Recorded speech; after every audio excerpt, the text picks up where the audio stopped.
Sayın Başkan, Sayın Genel Sekreter, Excellences, Madame la Présidente, Monsieur le Secrétaire Général, Mesdames, Messieurs les chefs d'État et de gouvernement, Mesdames, Messieurs les délégués, c'est un honneur, personnellement et au nom de mon peuple, de mon pays, de vous saluer. Tout d'abord, je remercie Son Excellence Monsieur Lachak pour la façon dont il a dirigé les travaux de la 72e session de l'Assemblée générale. Je félicite également Madame Espinosa qui assume la présidence de l'Assemblée. J'espère et je prie pour que cette année, l'Assemblée sera l'occasion de se mettre au service des populations du monde. Cette réunion intervient au moment du 100e anniversaire de la fin de la Première Guerre mondiale. La Ligue des Nations, créée après la guerre, a ensuite été remplacée par l'ONU après la Deuxième Guerre mondiale. Assurément, l'Organisation des Nations Unies, au cours de ses 73 années d'histoire, a beaucoup accompli.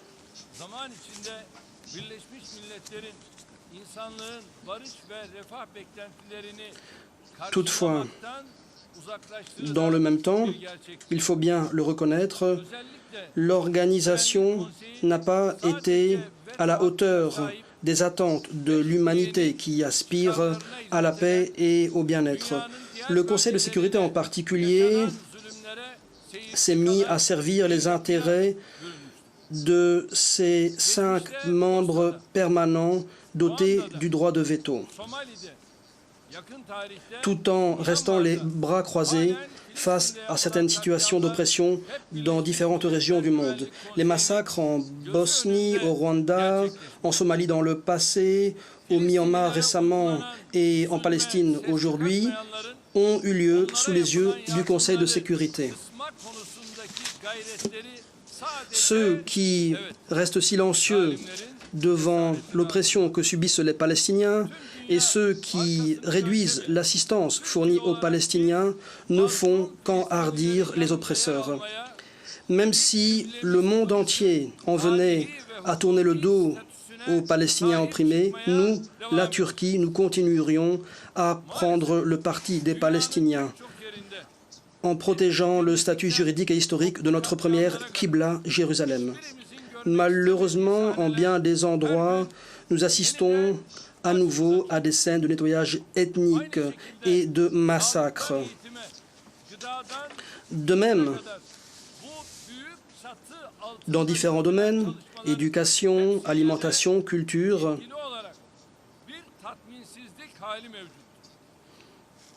le monde n'est guère satisfait du travail accompli par cette énorme organisation. Nous ne voulons pas que cette importante organisation soit réputée pour ses échecs. À chaque occasion, il faut réformer la structure et le fonctionnement de l'organisation et en particulier au Conseil de sécurité.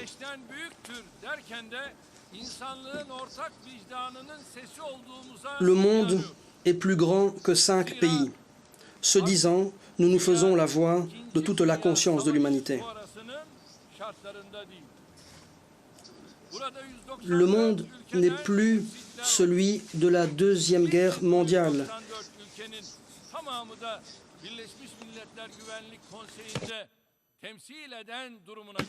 194 pays sont ici représentés. Pourquoi est-ce que ces 194 pays ne peuvent pas être représentés au Conseil de sécurité?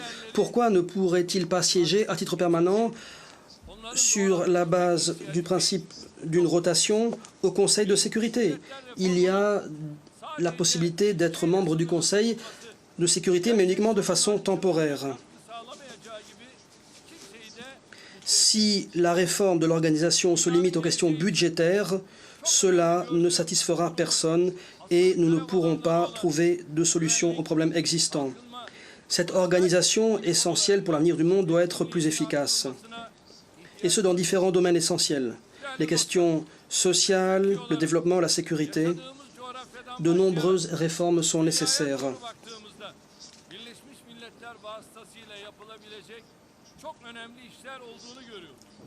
La Turquie constate que l'ONU doit s'acquitter d'un grand nombre de tâches importantes. Nous donnons la priorité à la justice pour donner au monde entier le salut, l'ordre et le bonheur. Dans notre civilisation, nous parlons d'une chaîne de justice s'appuyant sur une bonne gestion des relations entre la société, le droit, l'État et son pouvoir, l'économie et la justice. Les maillons de cette chaîne sont indissociables. Or, ces maillons sont mis en pièces aujourd'hui dans le monde entier. D'où les souffrances que connaît notre monde, avec des instabilités politiques, sociales et économiques. Si l'on veut garantir la paix et la sécurité pour tous, il faut commencer à œuvrer pour la justice.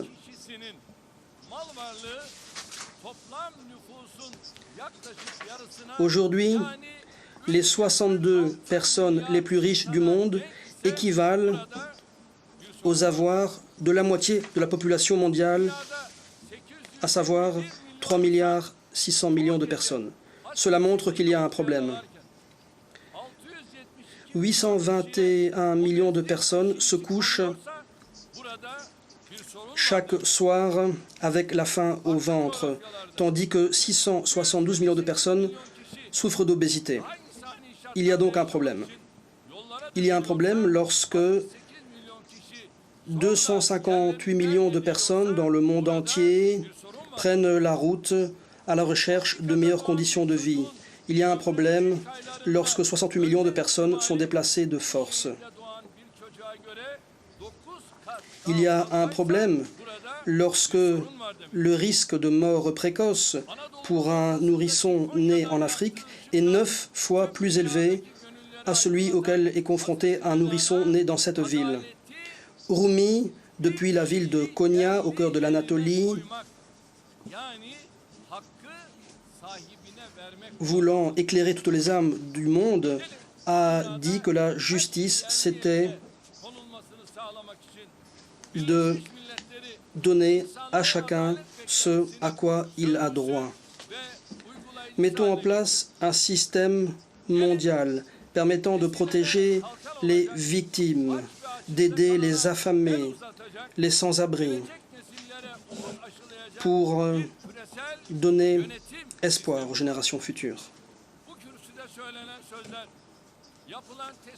Toutes les paroles prononcées à cette tribune, toutes les propositions que nous faisons n'ont de sens que si elles peuvent être traduites en actes concrets.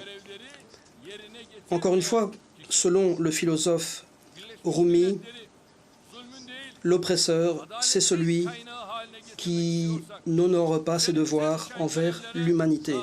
Si nous voulons que l'ONU soit une source de justice, nous devons redoubler d'énergie. La Turquie continue d'agir pour un monde plus équitable dans le cadre de notre diplomatie humanitaire. En Turquie, nous accueillons 4 millions de réfugiés, dont 3 500 000 Syriens. C'est sans précédent à l'échelle mondiale. Ces personnes bénéficient de toutes sortes de services. Nous avons consacré 32 milliards de dollars à l'assistance aux réfugiés syriens ce jour. Dans des villes comme Jarablus, Al-Ray et Afrin en Syrie, des villes que nous avons sécurisées, nous fournissons une aide humanitaire à des millions de personnes qui en ont besoin. C'est également le cas dans la récente zone de désescalade d'Idlib. Le nombre d'étudiants syriens allant à l'école en Turquie dépasse les 600 000. Dans notre pays, les réfugiés ont accès à toutes sortes de services de santé, et ce, à titre gratuit, au même titre que les Turcs. Nous répondons aux besoins des réfugiés qui se trouvent dans les centres de protection en Turquie.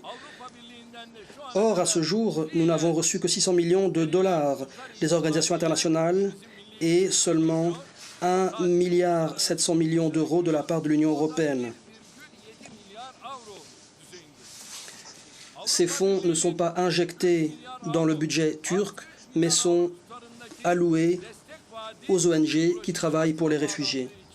L'Union européenne avait annoncé le versement de 3 milliards d'euros à la Turquie, mais à présent,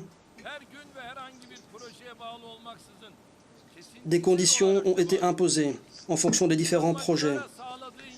Nous continuons de dispenser des services aux réfugiés chaque jour, sans aucune condition, constamment. Nous espérons recevoir, surtout de l'UE, davantage de soutien et un soutien souple. La Turquie ayant empêché un afflux plus important de réfugiés dans le monde entier et essentiellement en Europe. En plus d'accueillir des réfugiés et de les aider à l'étranger, la Turquie apporte une aide au développement humanitaire dans différentes régions du monde. La Turquie est en 6e position dans le monde en termes d'aide totale au développement et en première position pour l'assistance humanitaire. La Turquie fait partie des principaux donateurs sur le plan du développement de l'aide humanitaire. Cet engagement est l'expression de l'importance que nous accordons aux questions d'aide humanitaire. Comme l'a demandé l'Assemblée générale, nous devons plus que jamais faire preuve de responsabilité pour créer des sociétés équitables, pacifiques et durables. La Turquie a beaucoup fait dans ce sens, dans le cadre de l'ONU. L'initiative de médiation pour la paix, lancée avec la Finlande en 2010, reçoit à présent le soutien du groupe des Amis de la médiation, comportant 56 États membres. Nous avons également agi dans ce sens dans le cadre de l'Organisation de la coopération islamique, dont nous assumons pour l'instant la présidence. L'initiative d'Alliance des civilisations, lancée avec l'Espagne, est devenue une initiative des Nations unies à laquelle participent 146 membres. Nous aidons la Somalie à surmonter les problèmes de la faim et nous mettons en place un programme de développement qui, à mes yeux, deviendra un exemple pour le reste du monde. Pour aider des millions d'innocents dans l'Arakan, très loin de chez nous, nous mobilisons tous nos moyens et capacités. Nous avons mis en œuvre des efforts sincères pour régler la crise dans le Golfe. En Irak, nous encourageons toutes les parties à agir pour l'avenir commun du pays. Nous tentons par ailleurs d'empêcher toute manifestation négative, y compris en Europe, et je pense ici au racisme, à la xénophobie et à l'islamophobie. Nous avons adopté une position active face aux événements de Syrie. La Syrie est désormais un pays vers lequel la plupart des pays du monde exportent des groupes radicaux. En soutenant le processus de Genève et celui d'Astana, ainsi que les zones sécurisées, nous continuons sur le terrain d'essayer de pacifier la Syrie. En débarrassant de la présence de l'État islamique les régions d'Al-Raï et de Jarablus, et en débarrassant la région d'Afrin de groupes terroristes PKK, PYD, YPG, nous avons créé une zone de 4000 kilomètres qui est à présent sécurisée et pacifiée pour des millions de Syriens. Avec l'accord de Sochi signé avec la Russie, nous avons empêché une offensive sanglante du régime contre la zone de désescalade d'Idlib, où vivent 3 500 000 civils. En empêchant une répétition des massacres d'Alep, de Hama, de Homs, d'Ara et de la Ghouta orientale, dans la province d'Idlib, nous pensons que la Turquie a ouvert la voie à une solution politique et pacifique en Syrie. Notre but est de débarrasser des terroristes tout le territoire syrien, depuis Manbij jusqu'à la frontière irakienne. J'engage toutes les parties à soutenir une solution politique durable et juste en Syrie dans le cadre d'une approche constructive. Chacun doit adopter une position de principe contre toutes les organisations terroristes. Quiconque équipe des terroristes en leur procurant des milliers de camions et des cargaisons d'avions, des armes, ils auront à s'en mordre les doigts à l'avenir. Lorsque vous appuyez les terroristes, que vous fermez vos frontières aux réfugiés, tout en faisant peser le fardeau sur un petit nombre de pays comme la Turquie, vous n'allez pas œuvrer pour plus de prospérité et sécurité. Bien au contraire, il sera impossible de régler ces problèmes. Soyons plus sincères et soyons plus constructifs dans notre quête de solutions dans les régions où existent des différends, la Syrie, l'Irak, le Yémen, la Libye, l'Afghanistan, l'Ukraine. Je pense également à des zones de différents potentiels comme les Balkans, le Caucase, l'Afrique du Nord, l'Afrique centrale, le Golfe et la région orientale de la Méditerranée. Ne l'oubliez pas, si nous ne pouvons pas mettre en place des conditions minimales de paix et de prospérité pour tous dans le monde entier, personne ne pourra vivre dans la sécurité dans ses propres frontières. Mesdames, Messieurs les délégués, les organisations terroristes ne tirent pas toutes leur pouvoir de leur action armée. Certaines ont recours à des méthodes plus complexes, plus sournoises. L'organisation terroriste FETO a perpétré une tentative de coup d'État la nuit du 15 juillet 2016. 251 civils turcs sont devenus des martyrs, 2193 autres ont été blessés. Voilà le genre d'organisation terroriste que constitue FETO. Cette organisation terroriste se cache derrière de nobles concepts comme l'éducation, le bien-être, le dialogue, et elle continue à fonctionner sous la forme d'ONG ou d'entreprise. Cette organisation terroriste se développe.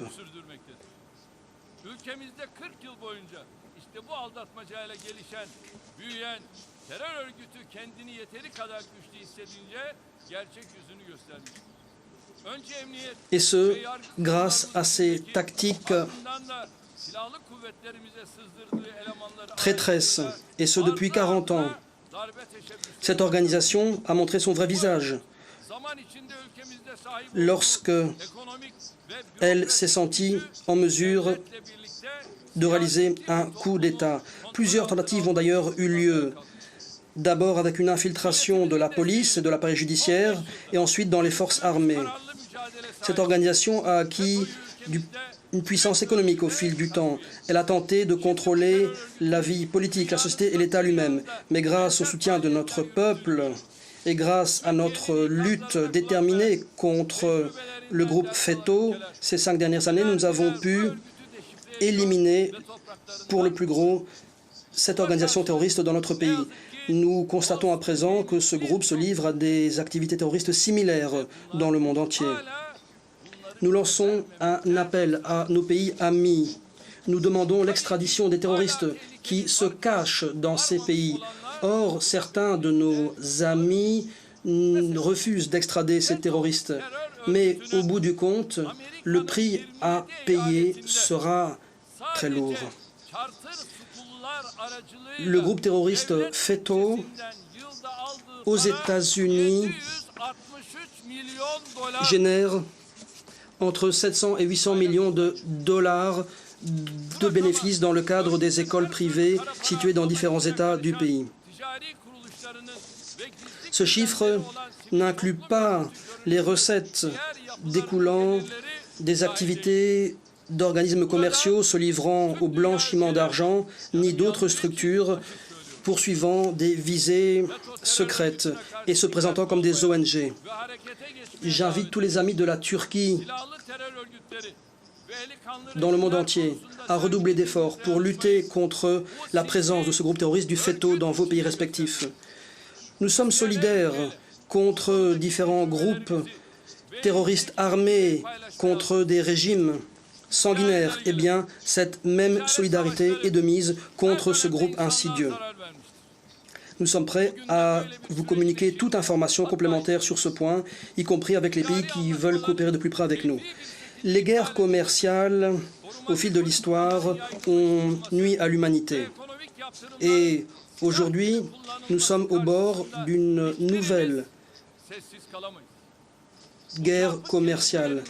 Personne ne peut rester silencieux lorsque des accords commerciaux sont abolis de façon arbitraire, lorsque se répandent des pratiques protectionnistes et lorsque les sanctions économiques sont brandies comme des armes. Au bout du compte, les retombées affecteront tous les pays. Coopérons pour éviter de porter atteinte au régime commercial mondial à cause de ces décisions unilatérales. Au moment où nous œuvrons pour réaliser les ODD d'ici à 2030, personne ne souhaite une nouvelle crise économique. Semer le chaos, c'est facile, restaurer l'ordre, c'est plus difficile. Malheureusement, aujourd'hui, certains pays tentent de semer le chaos. Il existe un grand danger lorsque l'ordre mondial a perdu espoir. C'est un grand danger aujourd'hui. La Turquie est favorable à la libre circulation des personnes et des marchandises et au libre-échange. Tout recul aurait des répercussions négatives qui se feraient sentir pendant encore des générations. En outre, une rhétorique du recours à la menace et à la force, l'ignorance de l'histoire des relations bilatérales, tout cela nous déçoit plus encore. Nous voulons régler les problèmes par un dialogue entre égaux. Nous espérons que nous pourrons avancer sur cette voie. Nous coopérons de façon constructive et harmonieuse dans différentes enceintes comme l'OMC, le G20, l'Organisation de coopération islamique, l'Union douanière avec l'Union européenne. Nous sommes partisans d'un scénario dans lequel chacun sortirait gagnant. Notre approche est fondée sur la sincérité. Nous pensons donc que toute allégation et toute pression contre notre pays sont injustes. Avec les pays et entités qui pensent comme nous pensons pouvoir remédier au chaos économique et politique imminent. Nous espérons recevoir votre soutien dans cette quête. Et ici, j'aimerais formuler deux autres observations. Premièrement, selon nous, au sein de l'ONU, il conviendrait de créer une entité des jeunes, puisque les jeunes, c'est l'avenir. La Turquie propose la création d'une organisation des Nations Unies pour la jeunesse dès que possible. Et nous proposons de désigner Istanbul comme le siège de cette organisation. Istanbul, qui est une ville chargée d'histoire. Le centre des jeunes en cours de construction à Istanbul peut être mis à disposition de cette nouvelle organisation. Deuxièmement, en 2005, la Turquie a accueilli pour la première fois le sommet mondial du vieillissement. L'année 2019 a été proclamée année internationale des personnes âgées. L'Agence internationale des Nations Unies pour les personnes âgées est en train d'être mise sur pied à Istanbul. Et la troisième Assemblée mondiale des personnes âgées aura également lieu à Istanbul. Vous y êtes tous cordialement invités. Ce sera à Istanbul le 10 décembre de cette année. Encore une fois, Je souhaite aux participants à cette 73e session plein succès en mon nom propre et au nom de mon pays. Je salue respectueusement et sincèrement tous les pays et tous les peuples qui sont ici représentés dans ce Parlement de l'humanité. Merci, paix et santé à vous. Deseo dar las gracias a su excelencia Recep Tayyip Erdogan. Voilà pour